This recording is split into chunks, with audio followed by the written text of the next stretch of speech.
அரசாங்கத்தை வழிநடத்துவதற்கே உதவி புரிந்த சமுதாயம். அடுத்தடுத்த ஆட்சியாளர்களிடமும் அடுத்தடுத்த கட்சிக்காரர்களிடமும் கைகட்டி கொண்டு கூட்டணிக்கும் விலை போய் கொண்டிருக்கிறோம். முதல்வரையே உள்ள போக விடாம முன்னாடி இருக்காங்க. பணம் கேட்டாங்க ஐயா, போராட்டம் ஆர்ப்பாட்டம் போராட்டம் ஆர்ப்பாட்டம் எத்தனையோ போராட்டங்களை பண்ணாங்களே, என்ன செஞ்சிருக்கீங்க அப்படிங்கறத கேளுங்க. ஜெயராஜ் பெண்டிக்ஸ் படுகொலை செய்யப்பட்டு வருஷங்கள் எத்தனை ஆகுது? ஏன் நீதித்துறையில இருக்கக்கூடிய வழக்கறிஞர் பெருமக்கள் நாடாளுமன்ற இல்லவே இல்லையா? போய் கொடுத்துருங்க, யாருமே வெட்ட வர மாட்டாங்க, லைசன்ஸோட கொடுங்க.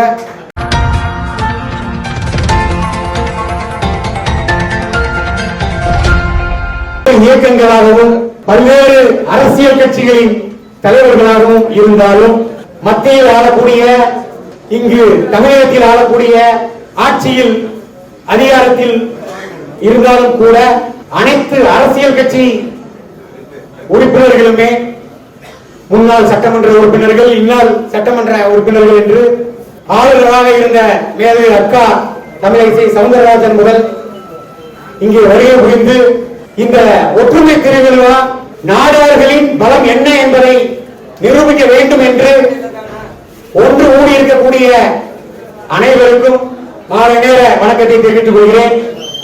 மாவீரன் அண்ணன் கராத்தே செல்வி நாடார் அவர்களை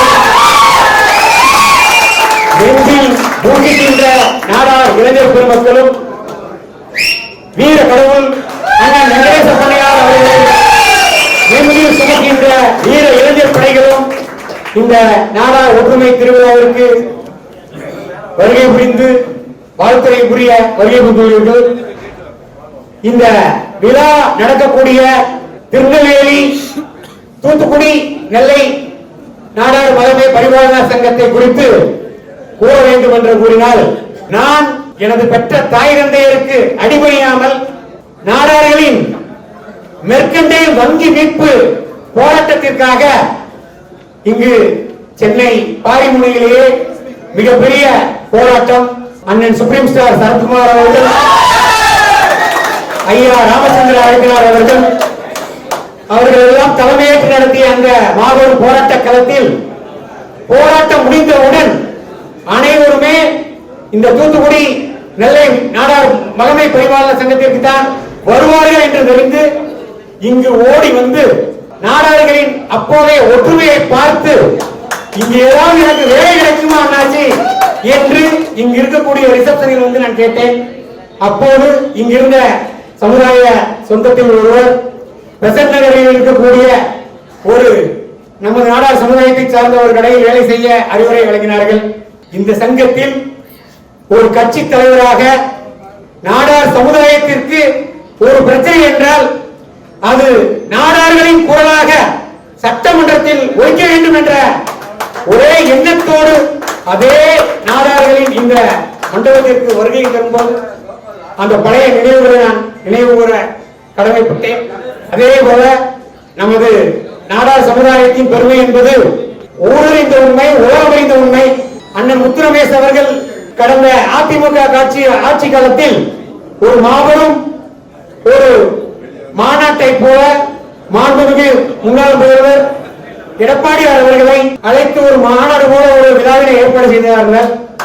அந்த விழாவில் அப்போதைய மாண்புமிகு முதல்வர் அவர்கள் என்ன கூறினார் என்றால், கொரோனா கொடிய காலத்தில் அரசாங்கத்தினால் அரசு ஊழியர்களுக்கு சம்பளம் போடுவதற்கு முடியாமல் திணறி போனேன். அப்போது ஒரே ஒரு போன் அடித்து நமது நாடார் சமுதாயத்தின் பெருமை மிகுந்த தொழிலதிபரான HCL முதலாளியான சிவநாடார் அவர்களிடம் அரசு ஊதியம் போல வழியில்லாமல் இருக்கக்கூடிய இந்த சூழ்நிலையில் தாங்கள் உதவ வேண்டும் என்று கூறியிருக்கிறார்கள்.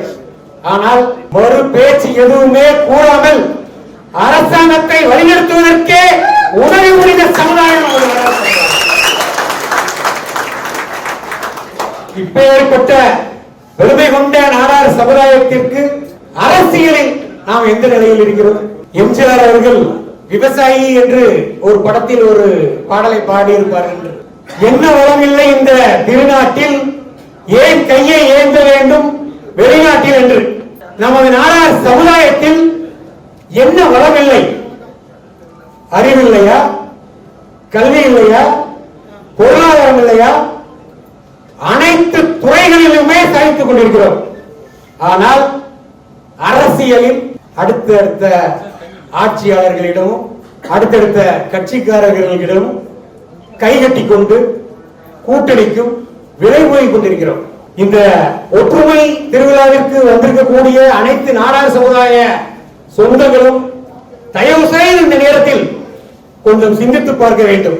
நாடார்களுக்கு ஒரு பிரச்சனை என்றால் சட்டமன்றத்தில் யாராவது ஒரு குரல் கொடுப்பார்களா? அந்த பிரச்சனைகளுக்கு ஒரு தீர்வு கிடைக்காதா என்று ஏக்கத்தில் தான் நாடார்கள் நம்மை நம்பியிருக்கக்கூடிய, அது திமுகவாக இருந்தாலும் சரி, அதிமுகவாக இருந்தாலும் சரி, பிஜேபியாக இருந்தாலும் சரி, காங்கிரஸாக இருந்தாலும் சரி, நமது நாடார் சமுதாயத்தை சார்ந்தவர்கள் சட்டமன்ற உறுப்பினர்களாக சென்றால் சமுதாயத்திற்கு ஒரு பிரச்சனை என்றால் அங்கே நமது சமுதாயத்தின் பிரதிநிதியாக குரல் கொடுப்பார்கள் என்றுதான் வழி அனுப்பி வைக்கிறார்கள். ஒட்டுமொத்த நாடார்களின் பிரச்சனை என்று கூறினால் பனை மரத்தில் இருந்து கல்லை இறக்கி விற்பனை செய்ய வேண்டும் என்று அதிமுக ஆட்சியில் இருக்கும் போது அந்த கட்சியின் சார்பில் ஒரு கொள்கை முடிவாக எடுத்து ஒரு சட்டசபையில் இருந்து வெளிநடப்பு செய்கிறோம் என்கிறார்கள்.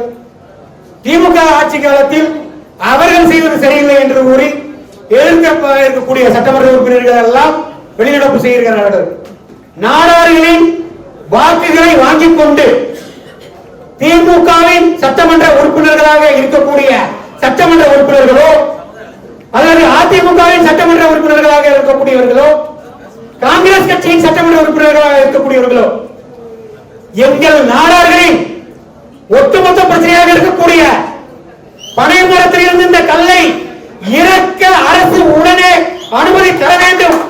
இல்லை என்றால் உடனடியாக நாங்கள் வெளியிடப்பு செய்கிறோம் என அனைத்து கட்சியில் இருக்கக்கூடிய சட்டமன்ற உறுப்பினர்கள் என்றாவது வெளியிடப்பு செய்திருக்கிறார்களா? சரி, இதுவரை செய்யவில்லை, பரவாயில்லை. ஆட்சி முடிவதற்கு இன்னும் ஒரு சில மாதங்கள் இருக்கிறது. கண்டிப்பாக சட்டசபையை கூட்டுவார்கள். வருகிற சட்டசபையில் நமது நாடார்களின் வாக்குகளை வாங்கியிருக்கக்கூடிய அனைத்து கட்சியில் உள்ள சட்டமன்ற உறுப்பினர்கள் நாடார்களுக்கான பனைமரத்தில் இருந்து கல்லை இறக்கி விற்பனை செய்வதற்கு அனுமதியை அரசாங்கம் உடனடியாக வழங்க வேண்டும் என்று கூறி நீங்க சட்டசபைக்கு உள்ள போவீங்களோ போக மாட்டீங்களோ, முதல்வரையே உள்ள போக விடாம முன்னாடி இருக்காருங்க. என்ன செஞ்சிட போறாங்க? இப்ப அரியநாடு ஒரு 1000 பேரை கூட்டிட்டு போயிட்டு முதல் வீட முற்றுகை போட போறா, 1000 பேரை பிடிக்க போறாங்க. இருக்கிற சட்டமன்ற உறுப்பினர்கள் அத்தனை பேரும் சட்டசபைக்கு நீங்க அனுமதியை கொடுத்தாதான் உள்ள வருவோம் சொல்லுங்க, உள்ள விடுவோம் சொல்லுங்க. அப்படி உங்களை ஜெயில போட்டா என்னங்க பெயர் கிடைக்காதா? தயவு செய்து இன்னைக்கு இந்த கூடியிருக்கக்கூடிய கூட்டத்தில் இருக்கக்கூடிய சமுதாய சொந்தங்கள் ஊர்ல போய் பேசுங்க. அடுத்த வாட்டி இதே ஓட்ட கேட்கறதுக்கு, நாடார்களோட ஓட்ட கேட்கறதுக்கு ஒவ்வொரு ஊருக்கும் வர்த்தனை செய்யணும். பணம் கேட்டாங்க ஐயா, போராட்டம் ஆர்ப்பாட்டம் போராட்டம் ஆர்ப்பாட்டம் எத்தனையோ போராட்டங்களை பண்ணாங்களே, என்ன செஞ்சிருக்கீங்க அப்படிங்கறத கேளுங்க. நாடார்கள் வாக்கு வேண்டும். ஆனால் நாடார்களுக்கு ஒரு பிரச்சனை என்றால் அதை தீர்வு காணுவதற்கு வழி இல்லை. இன்னைக்கு மத்தியானம் செய்தி பார்த்தேன். கடந்த 5 மாதங்களுக்கு முன்னாடி அண்ணா யூனிவர்சிட்டியில ஒரு பெண்ணை பாலியல் ரீதியா தொந்தரவு பண்ணின ஒரு காமுகனை அரசாங்கம் கைது பண்ணி அந்த வழக்கு இந்த மாசத்துல தீர்ப்பாக போகுது அப்படின்னு சொல்லி, உண்மையிலேயே மகிழ்ச்சியான விஷயம். காம கொடுமைகளுக்கு கடுமையான தண்டனையை கொடுங்க, ஆட்சேபம் இல்ல. ஆனா எந்த தப்புமே செய்யாம ஒரு அப்பாவியான சாத்தாங்குளத்துல தந்தை மகனான ஜெயராஜ் பெண்டிக்ஸ் படுகொலை செய்யப்பட்டு வருஷங்கள் எத்தனை ஆகுது? அடுத்த மாசம் வந்தா அடுத்த மாசம் 22ஆம் தேதி இத்தனை பேர் இருக்கிறோம், கூடுறோம், ஆர்ப்பாட்டமா கத்துறோம், ஜாலியா செல்ஃபி எடுத்துக்கிறோம், போஸ்ட் போடுறோம், எல்லாமே பண்றோம். அந்த நீதி கிடைக்கிறதுக்கு சரி நீதித்துறையில தான் இருக்கு. ஏன் நீதித்துறையில இருக்கக்கூடிய வழக்கறிஞர் பெருமக்கள் நாடாளர்கள் இல்லவே இல்லையா? மரியாதைக்கும் அண்ணன் பால்கநாதராஜன் எல்லாம் வந்து பார் கவுன்சிலோட தலைவராக இருக்காரு. இன்னைக்கு எந்த சர்ச்சைக்கு முன்னாடி போய் நின்னா கூட அண்ணன் போய் நின்னா ஆர்டரே கொடுப்பாங்க. ஆர்டர்னா பணம் வாங்கிட்டு இல்ல, அவரோட வாதத்திறமையால வாங்கி கொடுக்க முடியும். ஆனா அப்படிப்பட்ட பெருமையா இருக்கக்கூடிய நம்மளோட சமுதாயத்தை இப்படிப்பட்ட ஒரு கொடூரமான ஒரு படுகொலைக்கு இன்னைக்கு வரைக்கும் நீதி கிடைக்க மாட்டேங்குது. அண்ணன் காங்கிரஸ் கட்சியோட மாவட்ட தலைவர் திருநெல்வேலியில ஜெயராஜ் நாடார், ஜெயக்குமார் நாடார், ஜெயக்குமார் அண்ணன் ஏன் இறந்தாரு, யாரு கொண்டா, எதுக்காக கொண்டாங்க, இன்னைக்கு வரைக்கும் இல்ல. நாடாரோட நிலைமை என்னங்கிறத சற்று எல்லாருமே சிந்திச்சு பார்க்கணும். மாமூல் கொடுக்கலன்னா வெட்டிட்டு போயிடுறான், போய் கொடுத்துருங்க, யாருமே வெட்ட வர மாட்டாங்க, லைசன்ஸோட கொடுங்க. ஒண்ணு பாதுகாப்புக்கு யாரையாச்சும் ஒரு எக்ஸஸ் மிலிட்டரி மேனையோ அந்த மாதிரி ஆட்களை கூட வச்சுக்கிட்டா கூட அதுலயும் என்ன பண்றாங்க.